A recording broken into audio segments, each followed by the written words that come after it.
દિવાલ ધરાશાયી થતાં તેની સાથે પાર્ક કરેલી કેટલીક ગાડીઓ પણ ખાડામાં ખાબકી ગઈ હતી. સદનસીબે આ ઘટનામાં કોઈ જાનહાનિ નોંધાઈ નથી, પરંતુ મિલકતને નુકસાન પહોંચ્યું હોવાનું જાણવા મળ્યું છે.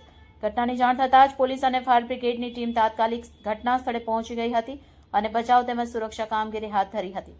વિસ્તારને કોર્ડન કરી લોકોની અવરજવર રોકવામાં આવી હતી. આ ઘટનાને પગલે શિવ રેસિડેન્સીના રહીશોમાં ભયનો માહોલ છવાઈ ગયો છે.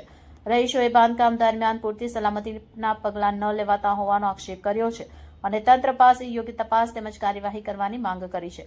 પ્રશાસન દ્વારા ઘટનાના કારણોની તપાસ શરૂ કરવામાં આવી છે અને બાંધકામ સાઇટની સલામતી અંગે પણ ચકાસણી હાથ ધરવામાં આવશે તેમ જાણવા મળ્યું છે.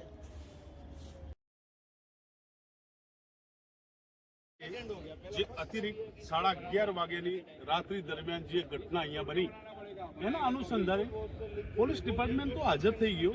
અમારા કોલ કરવા પ્રમાણે હજી સુધી એસએમસીના કોઈ અધિકારી નથી આવ્યા, હજી સુધી કોઈ રઘુવીર બિલ્ડરનો કોઈ અધિકારી નથી આવ્યો.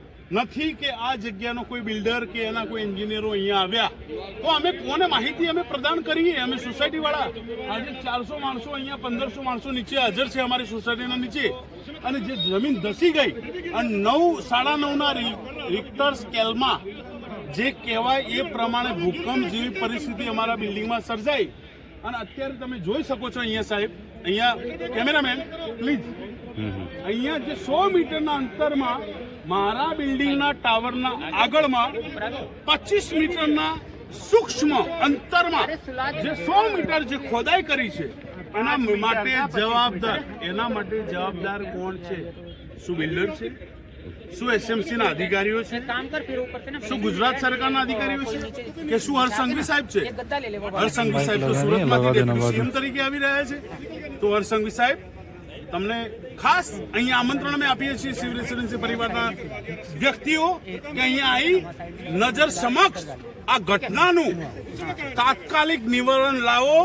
કારણ કે મારા અહીંયા એ ટાવર, સાહેબ શ્રી કેમેરામેન, એ ટાવર અહીંયા છે જ્યાં આગળ 52 ફ્લેટ આવેલા છે 13 માળમાં, એની બાજુમાં ઈ ટાવર છે ત્યાં આગળ 52 ફ્લેટ, એફ ટાવર અને આગળ જી ટાવર. આ માણસોને એવું કહેવામાં આવ્યું છે કે અત્યારે રાતોરાત આ ફ્લેટો ખાલી કરવામાં આવે. તો શું ફાયર બ્રિગેડ વાળા અમને કહી રહ્યા છે? તો ગુજરાત ગવર્મેન્ટ, એસએમસી, હરસંઘવી સાહેબ, ડેપ્યુટી સીએમ, તમને હું કહેવા માંગુ છું, અહીંયા સુરતમાંથી તમે આવો છો તો અહીંયા આવી ઘટના સ્થળે હાજર રહી અને આનું નિરાકરણ લાવો. અહીંયા પબ્લિક 1500 ફ્લેટ હોલ્ડર પોતાના પરિવાર છોડી અને નીચે અહીંયા ઉપસ્થિત છે. એના માટે તાત્કાલિક નિવારણ આવે.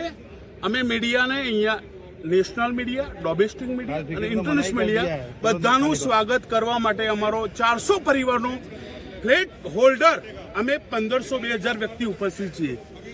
Gujarat police, Surat police, Althan police તાત્કાલિક અહીંયા ઉપસ્થિત. એના માટે અમે એમના માટે હૃદયપૂર્વક આભાર વ્યક્ત કરીએ છીએ. પણ પોલીસનું અહીંયા કામ જ નથી. અહીંયા સિવિલ એન્જિનિયરોનું કામ છે, અહીંયા બિલ્ડરોનું કામ છે, અહીંયા એસએમસીનું કામ છે, ગુજરાત સરકારનું કામ છે અને હરસંઘવી સાહેબ આપનું કામ છે.